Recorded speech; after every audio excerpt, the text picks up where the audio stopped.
Hola, ¿qué tal a todos? Bienvenidos a un nuevo video de Inmunoaprenden. El día de hoy continuaremos con los temas de ginecología y obstetricia y hablaremos sobre el aborto, su clasificación y un poquito sobre el manejo que se le va a dar. Entonces, si eres nuevo en este canal, no olvides suscribirte, darle like a este video y compártelo en tus redes sociales con todos tus amigos. Comencemos con la intro.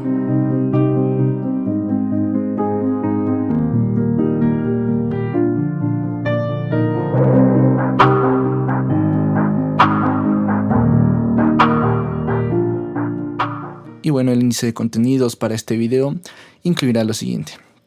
Primero mencionaremos algunas definiciones, conceptos importantes sobre este tema, la clasificación del aborto, su etiología, los principales métodos diagnósticos, el tratamiento médico y el tratamiento quirúrgico que le vamos a dar a esta patología. Entonces empezamos. Primero que nada definamos qué es el aborto. Vamos a definir aborto como la culminación de la gestación con o sin expulsión del producto de la concepción de manera espontánea o provocada. Esto tiene que ser antes de la semana 20 de gestación o antes de que el embrión o el feto pese más de 500 gramos. Y vamos a clasificarlo en dos grandes grupos, que es el inducido, el cual el cual significa la finalización voluntaria del embarazo con las condiciones antes mencionadas, y esta puede ser de manera farmacológica o instrumental. Este va a ser el inducido. Y el espontáneo es esta interrupción espontánea, con las condiciones igual de antes mencionadas, antes de la semana 20 o con un peso menor de 500 gramos. Y vamos a tener varias variedades de este aborto espontáneo principalmente. La primera va a ser la amenaza de aborto.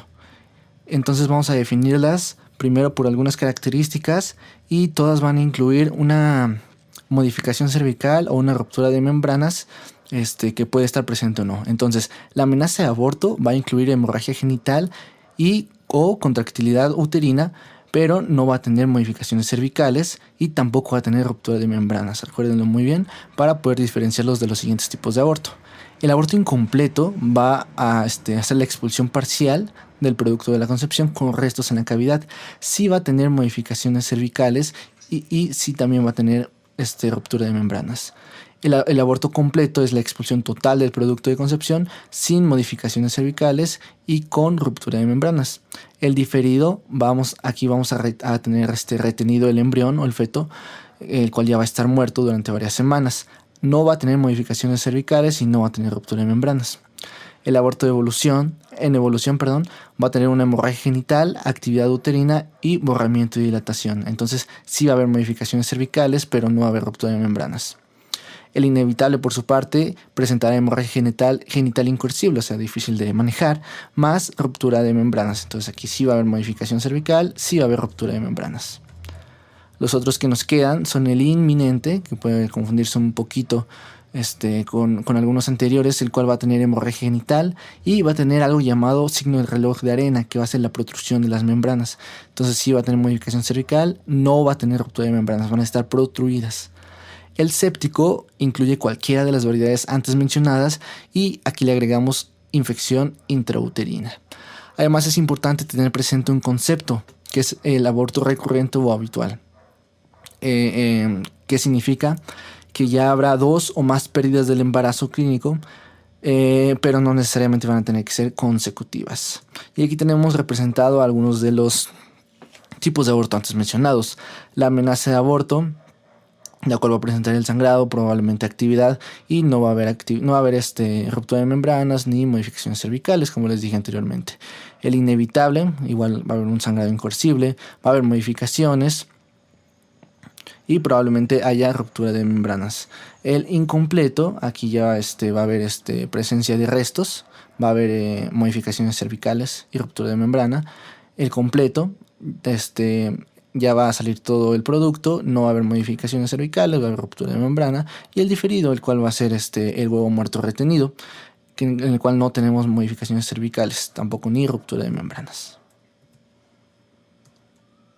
Ok, entonces, continuando con este tema, ¿cuál es la etiología del aborto? Bueno, va a haber varios motivos para esta enfermedad y las causas más frecuentes van a ser las fetales, las relacionadas con el feto.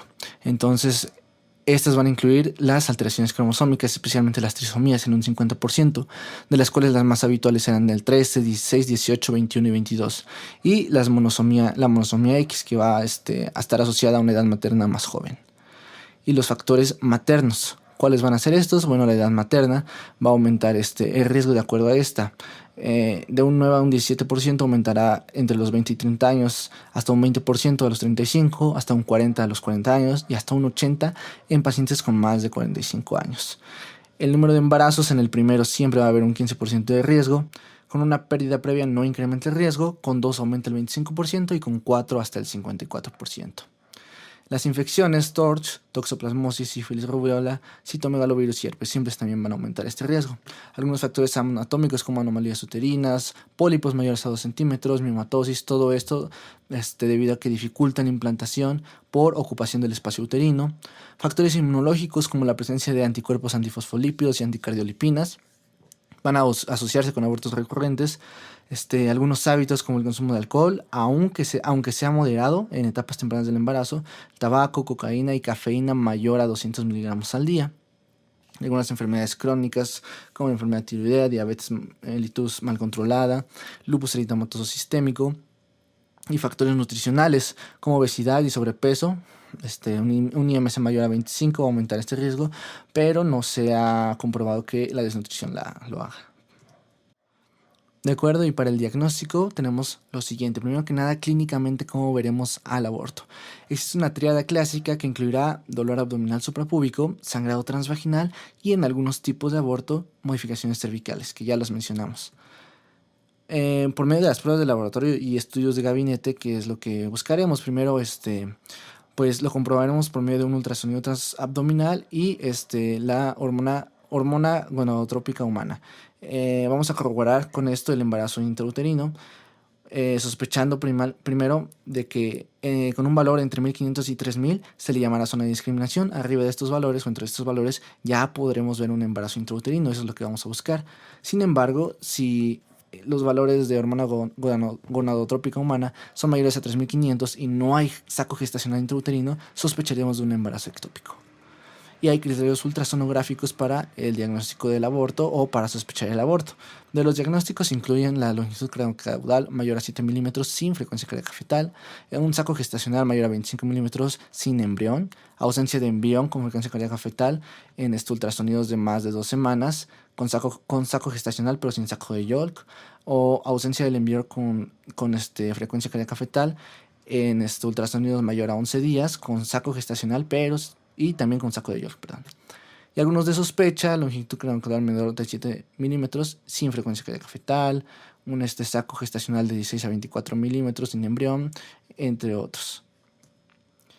Además, debemos de sospechar del aborto séptico, que recordemos que es cualquier variedad del aborto acompañada de una infección intrauterina. Aquí vamos a sospecharlo con las siguientes sintomatologías, que es el síndrome febril con una temperatura mayor a 37.5 grados, hipersensibilidad a la movilización del útero y anexos y la presencia de leucorrea con o sin evidencia de choque. Ahora pasemos al tratamiento. Lo primero que tenemos es un manejo expectante. ¿Cuándo se va a indicar este tipo de manejo? Principalmente va a ser para embarazos menores a 8 semanas de gestación. Aquí se ha descrito una expulsión completa en aproximadamente el 80% de los pacientes y es más efectivo en el tipo de aborto incompleto. Por otra parte, si ya necesitamos otro tipo de manejo, existe el tratamiento médico. Para la OMS recomienda que sea en embarazos menores de 10 semanas, sin condiciones de comorbilidad, y tenemos dos esquemas, uno con mifepristona y misoprostol y otro con únicamente misoprostol. El primero también se divide dependiendo de las semanas de gestación, si tiene menor a 7 semanas y si tiene más de 9 semanas. Y el esquema con misoprostol se divide en menos de 3 semanas y en el tiempo de 13 a 20. Vamos a ver el primer esquema, que es el de los dos medicamentos. Aquí el primer régimen que tenemos, que es para menos de 7 semanas, será mifepristona 600 miligramos vía oral, seguido de misoprostol 400 miligramos vía oral a las 48 horas. Esto nos lo da la FDA.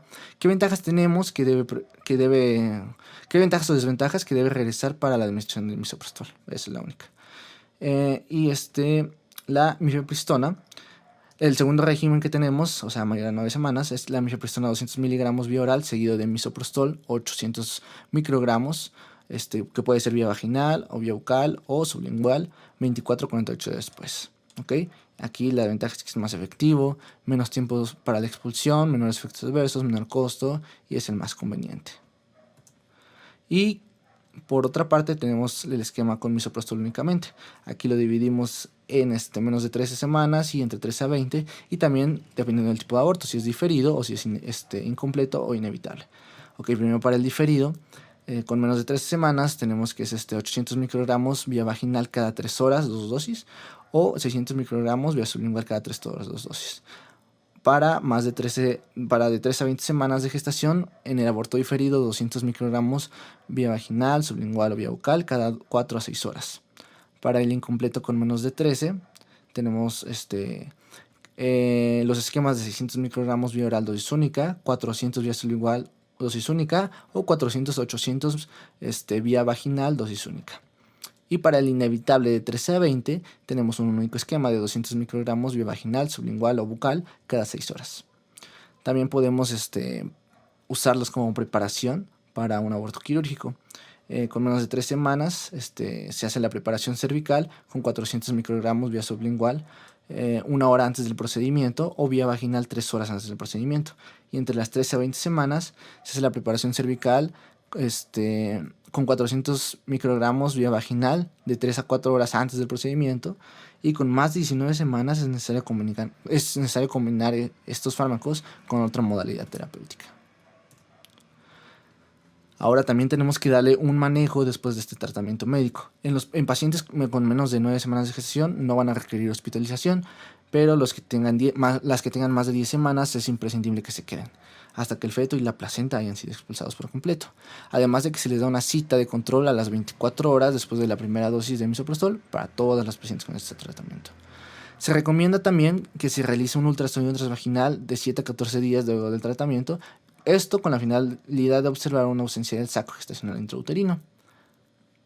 Y finalmente, el manejo del aborto séptico va a requerir un esquema antibiótico que incluirá penicilina G sódica cristalina 3 millones de unidades cada 4 horas y gentamicina 80 miligramos cada 8 horas vía intravenosa. Después de esto, o además de esto, se va a realizar la evacuación uterina, que debe ser a la brevedad y en cuanto las condiciones hemodinámicas estén estables y lo indiquen.